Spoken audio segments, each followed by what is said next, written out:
Good evening. Welcome to the June 23rd Ways and Means Budget Meeting. Please rise to salute the flag. I pledge allegiance to the flag of the United States of America and to the republic for which it stands, one nation, under God, indivisible, with liberty and justice for all. Roll call of the members. Councilor Agenzio? Here. Here. Councilor McKenna? Here. Councilor Novoselsky? Here. Councilor Zambudo? Here. Here. And Chairman Cogliandro? Here. Here. Quorum is present. First item on today's Ways and Means agenda is the school department budget. Dr. Kelly?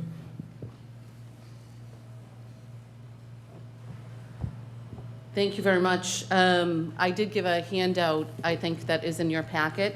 And there is a lot of information there, including a summary of some of the challenges we faced with our school department budget this year, and other detailed information. But I'm going to focus on page 11 of the handout, and that gives the budget snapshot and overview. I do want to point out and thank the school committee who voted to approve the budget at their regular meeting last Tuesday. So this has been approved. On a positive note, we are seeing an increase in our revenues, our net school spending amount year over year from FY25 of $8,700,698, or 5.8%, which is great. When we did the Schedule 19 negotiation with the mayor and Mr. Viscay, we made adjustments there to our agreement, which means that our appropriation is actually going to be $5,282,420 higher than it was for FY25. And because of the challenge that faces when we've got such a large budget, that amount of an increase, although it's an enormous amount of money to any one of us, it's actually a relatively small percentage of just 4%. And as I think everybody knows, we negotiated some effective salaries this past year that will eat the largest majority of that. So to account for that and to try to maintain level services, we are activating $5,250,000 from carry forward, which is anticipated once we close the FY25 fiscal year books. And we're also going to activate just under $1.7 million from our district reserve. And that means we will have mobilized just under $7 million to help us balance the budget. In terms of salary, we're seeing an over-the-board 3% increase from $89.7 million to $92.7 million. And for non-salary, we're seeing a 6% increase of $2.2 million, the vast majority of which is paying for outside tuitions and contracted services for our special needs students. And that brings the total increase and change to the 5.282 420 as a total change. And probably the biggest thing I should inform the council about is some changes in staffing levels, which is how we've been able to create a balanced budget. We have cut a number of positions, most of them teaching positions. Most of those teaching positions are actually teacher leadership positions with coaches, a large number of coaches that'll be returning to the classrooms, others who have elected already to move on from the district. We've also eliminated 2 health tech positions and 1 position from our maintenance department, which is actually through our retirement. With the teaching positions, the actual classroom teachers, we will have 35 fewer of those next school year than we had this year, which is more than we would want. We obviously wouldn't want to lose any of them, but we will still have 96 more teachers next year than we had in 2021. So over the last few years, the implementation of the Student Opportunity Act and some of the ESSER funding we've been able to leverage, we've been able to increase our teaching staff significantly, and this year we're seeing a little bit of a reduction there. And again, most of that, thankfully, we haven't had to do a reduction in force at all. We've been able to make these changes through attrition from the district and then moving people within their licensure field to other positions. The other big change that we made is in all of our non-salary accounts, We've slashed them where we could. There are a couple that we couldn't, such as with special education, but in all others, we slashed non-salary accounts between 40 and 100%.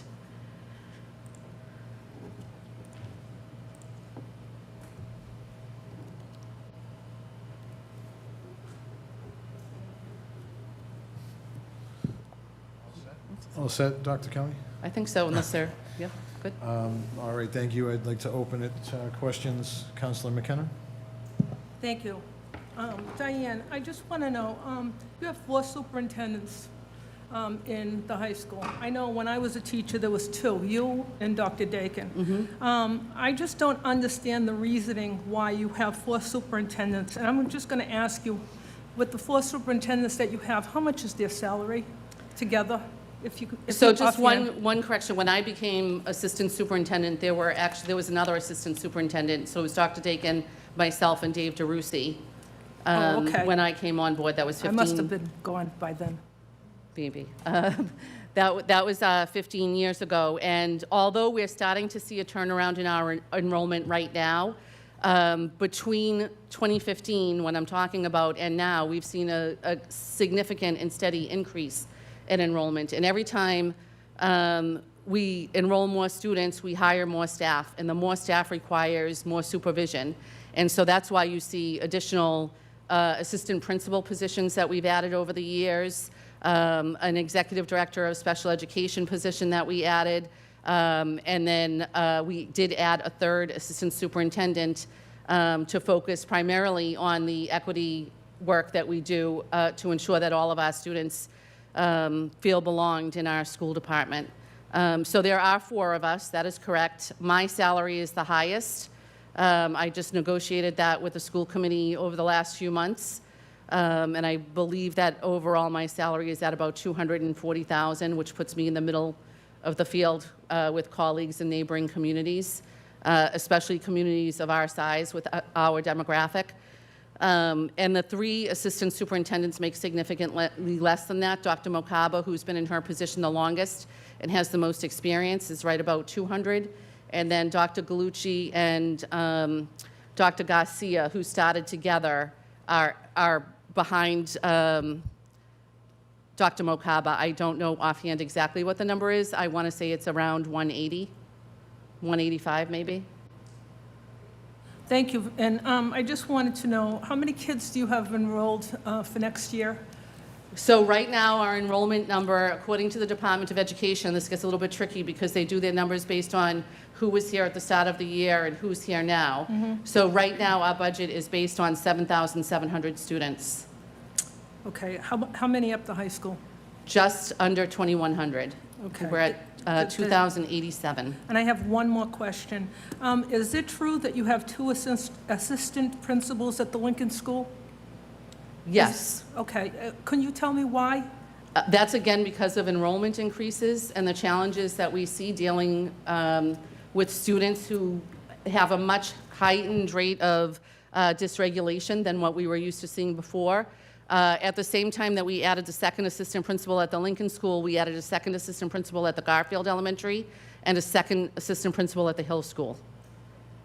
Thank you very much. Thank you, Counselor. Counselor Argenzio? Thank you. Thank you, Dr. Kelly. You mentioned a reduction in staffing from teachers. How many administrators have been reduced? Or So at this time, we did not reduce any administrators. okay, you didn't think that was a way to go, or any? You didn't think? Well, we've added, as I mentioned, a handful of administrators across the district, including Right. those assistant principals that we just talked about, the 3rd assistant superintendent position, and some others that I mentioned. But it literally is a handful, Okay. as opposed to the 191 teaching positions that we added in the last 4 years. Okay. And the reduction in the teaching staff, did anyone actually lose their job, or was this through attrition? It was through attrition, and there are people who were moved from their current position into other jobs. Okay, so they still had employment? Yes. Okay. Thank you. Thank you, Counselor. Counselor Zambuto? Thank you, Mr. Chairman. Thank you, Diane, for being here. Former superintendent didn't even used to come here. Now, we have no say in your budget, but if I did have a say, I'd have a lot of comments. So I'll limit it to how I feel, I guess. Almost $1 million in superintendent's salaries. I get crazy, not about that. I get crazy when I hear that we're laying teachers off, or potentially laying teachers off, and I never hear of an administrator getting laid off, an assistant principal. It drives me completely crazy. And like I said, if I did have a say in it, those would be the first to go, is the administrative people. I know you're justifying you need these people and enrollment and all this. I think we need teachers more than we need administrators. That's only my opinion, and unfortunately, I have no say in your budget, so, but I can tell you how I feel. So that's how I feel.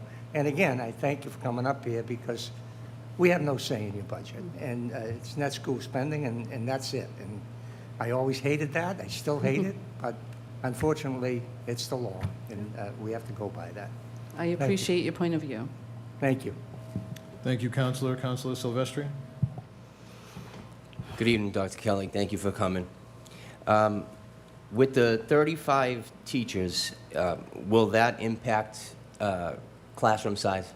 No, we've been very thoughtful about the positions that we have moved. As I mentioned before, a number of them were teacher leadership positions. So those were teachers who were full-time released from their classroom responsibilities and worked mostly with other adults to help them boost their skill set and improve their instructional practices at the classroom level.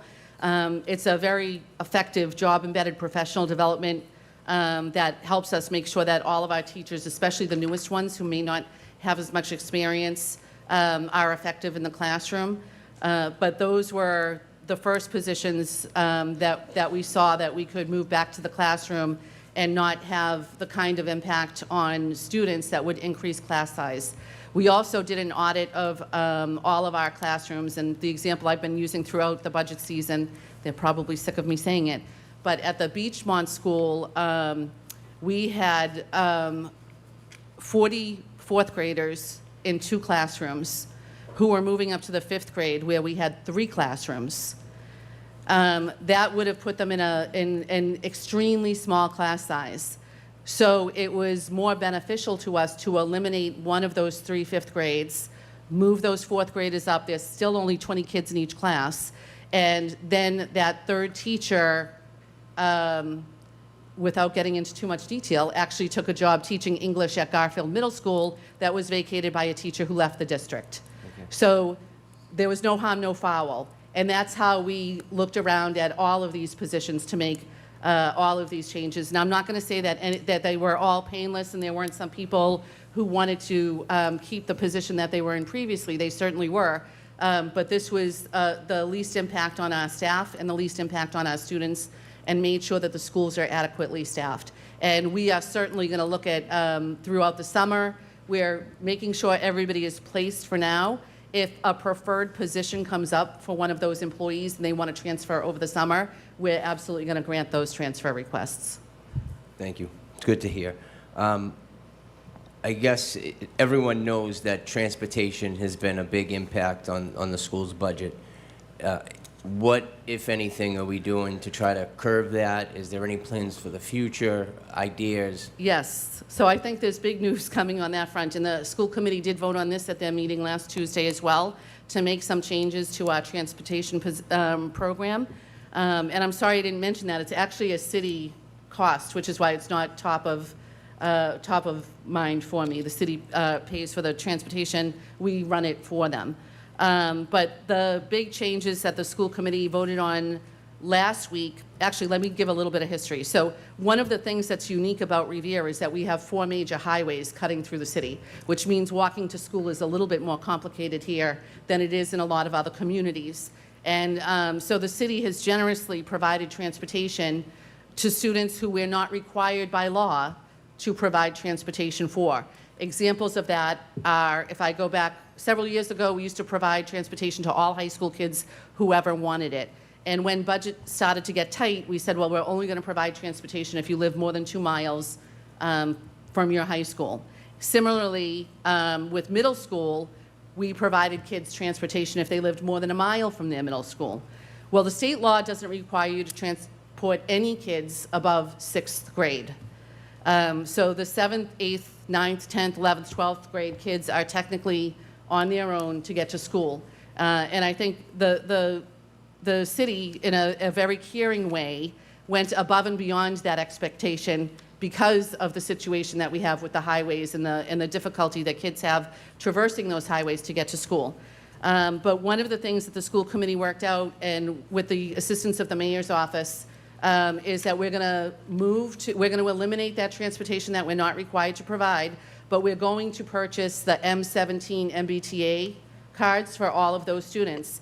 And, you know, that it might be a little bit less convenient because it's not a simple yellow bus that the kids get on and it takes them from the bus stop to the school. But it means that these kids those are unlimited MBTA cards. So even a student who's attending City Lab can hop on the train at Beachmont and go into Boston to an after-school job, and that's paid for on his M17 card. And the same thing, high school kids. It's the whole greater Boston area. The kids have unlimited ride availability on the MBTA. Now, we still have a little bit of homework to do. We have to get in touch with the MBTA. We've got to make sure that the bus routes are adequate to pick these kids up and that they have the capacity to support all of these students that are going to be coming to school that way. But we will be, in short order, getting that aligned and then sending information out to parents and students so that they're aware of it. I'll give another benefit to our middle schoolers. Right now, if you rely on the school bus to go home, it means you have to go home right after school. Now, if the kids have the M17 cards, they could go to a friend's house, hang out for a little bit, have some social interaction. The MBTA runs all day, so they can still get home using the M17 pass, and it helps the kids socialize a little bit more, get to know the community a little bit better, and all of that. Awesome. I should also say, just in case it's a question, there are absolutely no changes to transportation at the elementary level and no changes to special education transportation. Thank you. And last question, is there an impact through budget cuts to JROTC? Not through budget cuts. We have had some attrition in that program over the last several years, and I have been working with Major Bowker over the last few years to try to increase enrollment.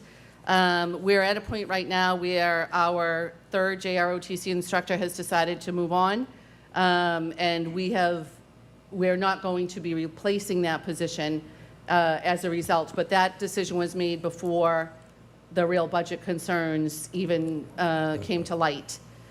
We still have class sizes between the major and Sergeant Major Calendar. Their class sizes are somewhere between 15 and 18. Okay. If at the beginning of the year, if it spikes in attendance for JRTC, is there ever a thought of bringing that back, or? Always, yes, always. Thank you. Yep. Thank you. Thank you, Council. I think you know I'm from a military family, so this is dear to my heart. I know. Yeah. Thank you very much, Dr. Kelly. Thank you, Councilor. Councilor Novoselsky. Thank you, Mr. Chairman. Dr. Kelly, a couple things. JROTC was one of my issues. Now, you have, how many members of JROTC now? So for next year, the kids who signed up for JROT is at 160. Yeah. It's my understanding there's over 215 that. There used to be, yeah. Applications that the kids want to go to this thing. Well, the kids who registered, it's 160, and we verified those numbers with the guidance office last week, just prior to the school committee meeting. And what happened to the 214 already? I can't answer that question. I'm not aware of, where's the 214 coming from? Yeah. Well, it's my understanding that's the number of applications that have been put in. Diana Finn gave us the numbers. 160 was the number as of last week. Now, what would it take to put in that third instructor? So there's a bit of a process involved. We have to apply through JROTC to have a third instructor reinstated, and that would take a little bit of work. It would probably take a year. So if we saw next year our enrollments were going up again and more kids were registering for JROTC, then we would proceed with that process for the following year, just like we do with all programs. Because the reduction in activity in the JROTC as far as the use of missions, as you want to call it, have been reduced dramatically, like the snow angels. And everybody is very fit to be tied that has been eliminated. So the Snow Angels was a challenge because through the JROTC program, in order for them to be a certified JROTC program, they have to complete their service mission. And in the last 2 years, they were unable to complete that mission due to the reduced amount of snow that we've seen. We've had no snow days in 3 years. And so the problem was that the program itself was going to lose its accreditation because the kids were not completing their mission. And so Major Bowker actually worked with the Sergeant Major and developed the, they're now working with, I'm going to forget the name of it, but it's a civics program where the JROTC kids go to our elementary schools when the kids have a half day. Families register their students in advance, and the JROTC kids are actually teaching them about civics and community leadership. So it's a great program. I know it's not the same as what the Snow Angel program was, especially to our seniors in the community who are so important, but we also need to make sure we're setting the cadets up so that they can be successful and have access to the JROTC scholarships and other pieces like that they would not have if we were an unaccredited JROTC program. So that's how that change happened. Now, am I correct in saying that the DOD or Army pay for 50% of everything in this? They pay for 50% of the salaries of the instructors. Yeah. And what do the instructors get? What are their salaries? Yeah. I don't know exactly offhand. It's somewhere in the low hundreds. All three of them? Really?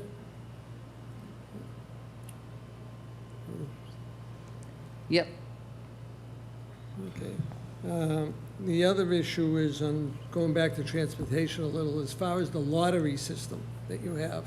I get a lot of complaints. I know it's difficult to do, but I get calls from parents who may have a fourth grade student at the Garfield and has a middle school child at the SBA, and they can't pick them up at the same time. And they wanted to know if there's any way we can get one of them moved to the Garfield. They said, it's not my call, so it's your call basically, and it's very difficult to do. But I get a lot of those calls that parents are in trouble, and 99% of the time they get denied. I would tell you 100% of the time they get denied, unfortunately, because we've had to be incredibly fair and even with everybody when people don't get what they want out of the lottery.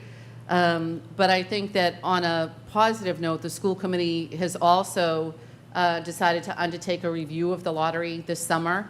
It's something they started talking about in, I think it was March, might have been February of this year, and we were too close to making things happen with the lottery that they couldn't just stop and change course then, but they have committed to working with us and hope maybe even finding a consultant who can help us look at what would it look like if we had neighborhood middle schools, what would those boundary lines look like.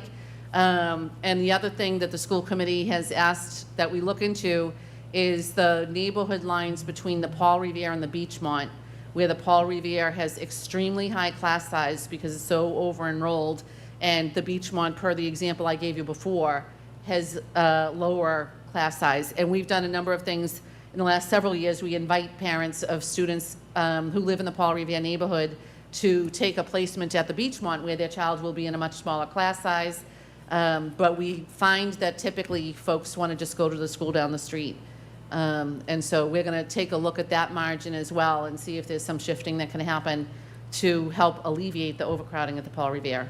And will the change in the lottery system affect the amount of transportation that you'll need?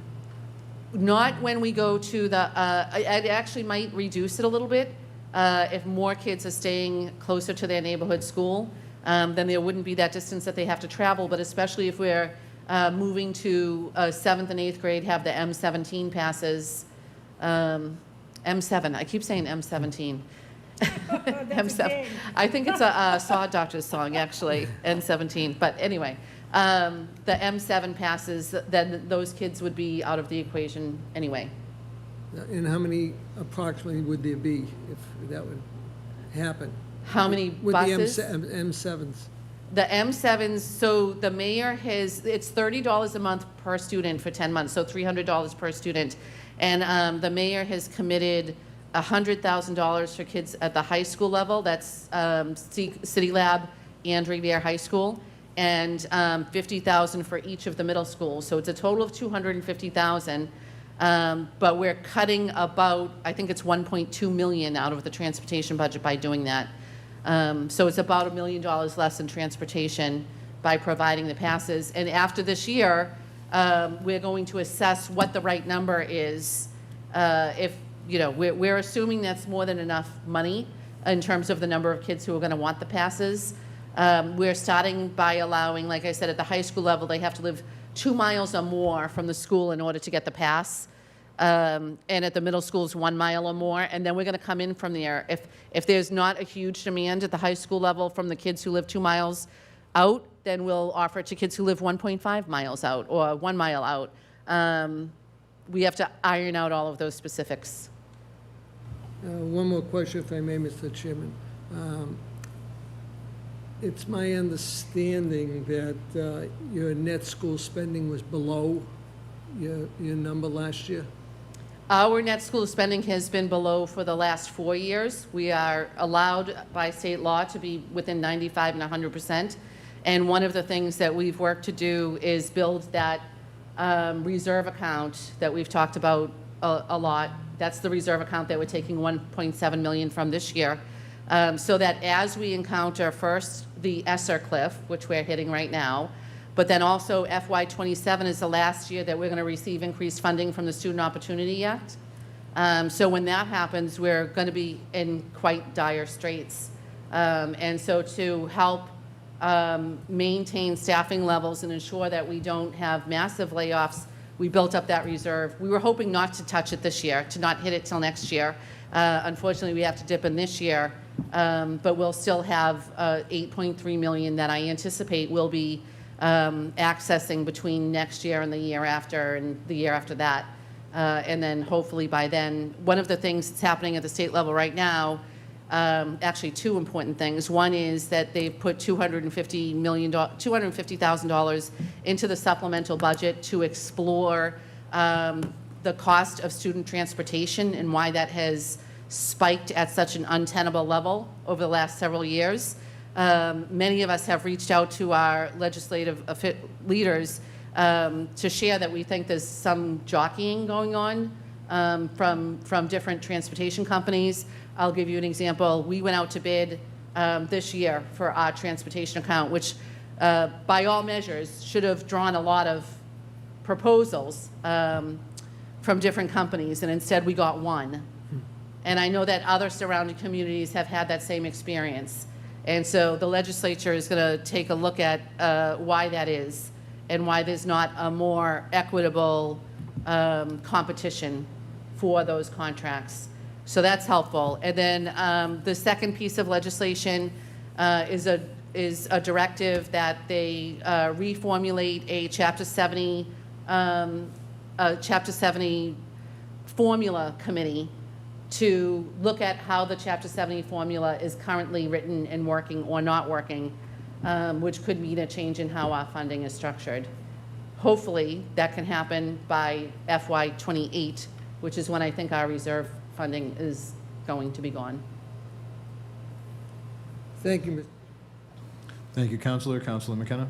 Thank you for the leeway, Mr. Chairman, I want to go back to the ROTC. I know you eliminated a position, and I understand that the instructor didn't meet his education qualifications. But I'm just wondering, I know as I was a teacher, we had a limit in our classroom, even though I had 44 kids, we had a limit of 25. And the guidance counselors would say 25, there's a cap. Is there a cap right now for ROTC, or? I know the computer system requires that for each section there be a cap in order to run the program that does the scheduling of the students. I don't know exactly what's written in there for ROTC. I'd have to ask Mrs. Finn. Because I would like to see, I mean, you know, I think it's, first of all, being a from a military family, do you have any, are you going to get rid of this program in the No. future? Okay. Because it really, it instills leadership, confidence, self-worth, discipline for these kids, camaraderie, respect for themselves and one another. And they volunteer for every single thing in Revere. Yeah, You know, they're it gives them a amazing. sense of community. So, a pride of community. So I was just wondering, so if there is a cap, 160, and there's 218 kids, because that's, I heard the same thing Can as I ask Counselor. where you heard that so that I can look into it? I just heard it from, you know. Or maybe you can send me an email or something with more information? Sure. Okay. I don't know who I heard it from, to tell you the truth. Okay. But I did hear it about a month ago. And I know that Mr. Kingston had heard a similar thing. Oh, okay. And we looked into it right before it actually wasn't the last school committee meeting, it was the budget meeting before that. And Diana Finn got us the numbers, and it was 160 was the Well, number. What I'm saying is, I'd hate to see a cap on this if there's other kids that really want to be in ROTC. So, could we lift that cap? Well, if there's a cap, it's an artificial cap that just goes into the online program that schedules kids. Okay. There's no way it's at like 18 or 15. It would Okay. be, like you said, at 40, just so that the program will run. Okay. All right, and the other question is, are you downgrading the Italian program at the high school? No, this is another challenge that we've had. We have fewer and fewer students who want to take Italian.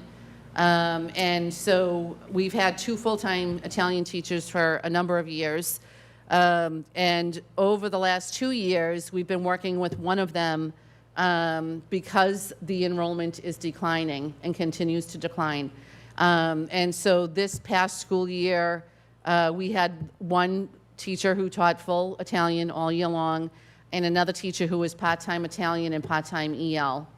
And the enrollment for next year dictates that even that one additional Italian class isn't warranted. And so we're working with that teacher, or, you know, we have worked with that teacher, I should say, for the last year and a half on licensure to move into another position. But, you know, I don't want to. I just want, just for my curiosity, is there a grace period for recertification?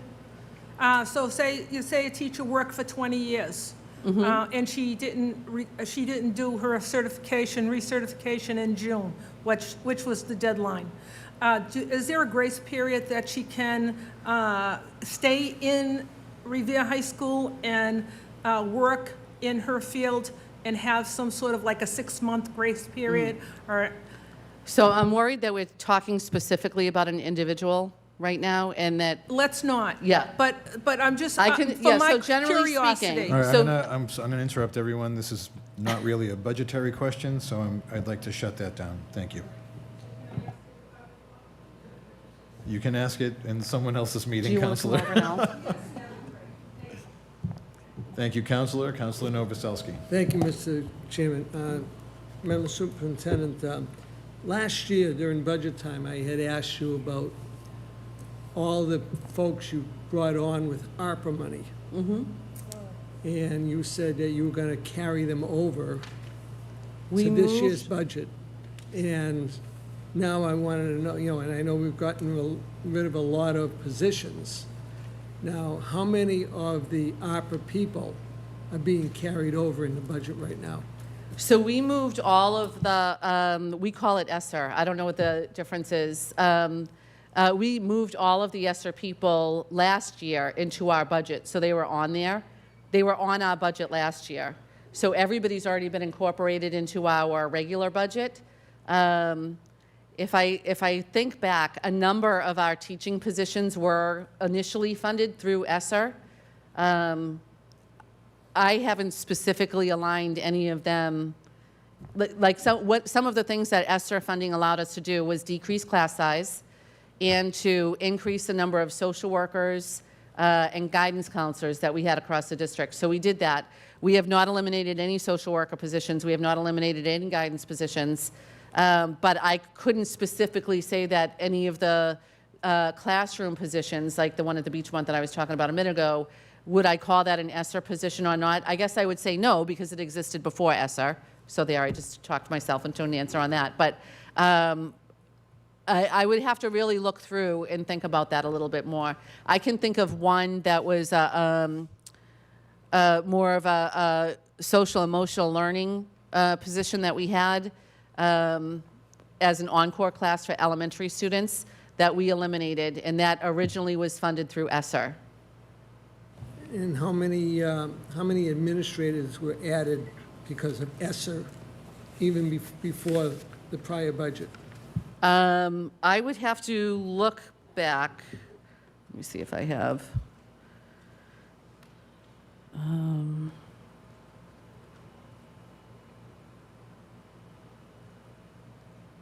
I don't have it in front of me. I believe that we added 4 administrative positions in the last year, and I think that we added 4 prior to that.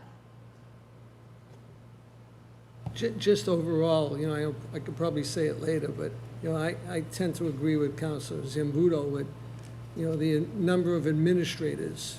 I just can't imagine having a principal for each floor in every school with an assistant principal. Listen, I know everybody seems to be overwhelmed, but, money is money too. And sometimes they have to step up with what they're getting to administer the kids that they have.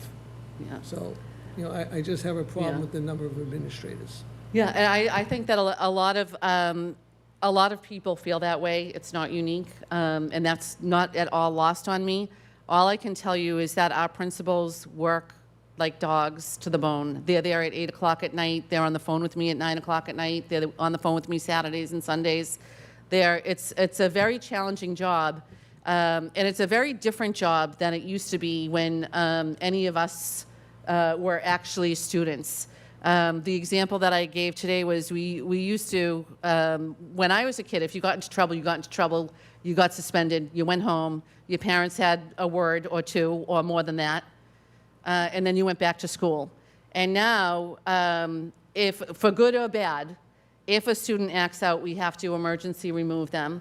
Then we have to hold a suspension hearing within 48 hours where we have to accommodate the parent schedule for them to come in and meet. The school has to present to the parents and the student all of the information they've gathered on the issue.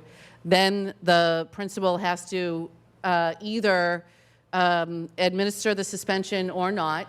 And let's just say they do administer the suspension. The parents have the right to appeal to me within 10 days, which is another meeting. So, just by thinking, if I can use that just as a simple example of something that used to be, you acted up, go home. Mrs. Jones, I'm sending Diane home because she acted up, or Mrs. Kelly. That would have been the extent of it, and now it takes multiple days and multiple meetings to enact the same thing. And I'm not advocating for that or saying that it's necessarily the right thing, but it creates a burden and a level of work that has to be addressed. And so where we used to be able to survive with one principal and one assistant principal at the Hill School, this volume of work makes that calculus very different. And one thing we want to make sure, especially where we're eliminating our teacher leadership positions, is that administrators have the time to be in classrooms and monitoring what's happening. That alone eliminates 70% of the student issues, the discipline issues. But if the administration is trapped in their office dealing with paperwork, then they can't get out. I mean, you all remember, think back to your high school days when the principal walked through the room, or everybody did this, right? If we don't have the opportunity to do that because the administration is burdened with paperwork, then that work doesn't happen, and it creates almost like a vicious cycle of more disciplinary issues. And so that's why I think that having the administrators in place, especially at the school level, is really, really important. This process of, that they have to go through, is this state mandated or It's, some of it's state, some of it's federal. federal? All right, thank you, Counselor. Thank you. Anyone else? Permission to speak from the chair? Thank you. Thanks for being here, Dr. Kelly. I just want to state, we only received a 19-page budget, and I just got a copy of the 146-page budget. And I'm trying to comb through it to answer some of the questions, but just next year, if you don't mind, we can get the whole thing so we can see all the numbers. Oh, sure. Sorry, my understanding was that you got the summary budget, but Yes, I would like the whole Sure. thing. I mean, we No have to sift problem. through this giant thing, you know, so. Yeah. How many people lost their jobs because of funding? Lost their jobs? Yes, how many people were let go or terminated or? None. So nobody was, okay, that's good, okay. At one point, and I'm not singling him out for any other reason than Dr. Garcia's salary was grant funded at one point, and now it's not, and it's hitting the funding. Is that grant no longer available? Is it gonna come back at some point? That was originally through the ESSER grant as well. Okay. Have you conducted or requested any impact assessments regarding how these cuts will affect academic performance and students' well-being long-term? Students' well-being, what do you mean? Yes. The way that they learn, the learning environment, is any of that going to change due to the cuts? that So we're we seeing? worked closely with all of the principals and curriculum directors to identify which areas they felt would have the least impact. Obviously, like any cut, if we still had the coaches and the consulting teachers in place, they would be boosting teacher effectiveness and impacting in a positive way student learning across classrooms. So it's definitely going to, all cuts always have an impact, right? So I would say that there's definitely going to be an impact, but the principals and the curriculum directors, I'm going to thank them very much for all of the work they did to be very thoughtful and calculated about how they approach these cuts without impacting students or minimizing the impact to students. Thank you. And I know that it was discussed in one of the Ways and Means subcommittees for the school committee, but how much money would we actually save if we did cut the lottery? Would that save the school department money or the city money on transportation? I think that we figured out it would save about $300,000, but it would take a couple of years to implement. Is that right, Rich? I think it was $400,000. Thank you. And two more questions. How much money does the school department spend on legal fees every year? Oh, boy, I'd have to look that one up. It depends on if we're bargaining or not. It's, the legal fees during the contract year are much higher than they are in a non-bargaining year. If I had to ballpark it, I'd say it's about $100,000. Okay. And just want to clear up a rumor. Sorry, can I say one more thing about that? Absolutely. We have separate legal fees that are associated with special education programming, and I would not, I'm not including in the $100,000. Thank you. And this is second, third-hand information. Did administrators get a $20,000 raise per person? That is not true. I heard that same thing, and I met with the school committee and showed them exactly what the raises were, and I don't know where people got that. Thank you for clarifying that. Okay. Anyone else have any questions? I know you don't have to be here, Dr. Kelly, but we appreciate you coming. Thank you. I appreciate all of you. I appreciate the collaboration. I think it's necessary. Thank you.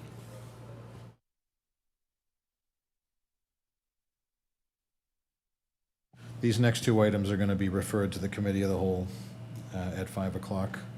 Anyone have anything to say on the, actually, let's let the clerk read them out.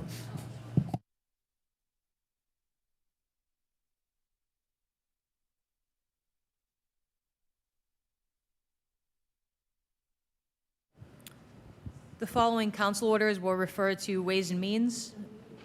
Council Order 25-160 is the FY26 revolving funds table, and Council Order 25-161 is the FY26 water and sewer rates. Refer both to committee of the whole.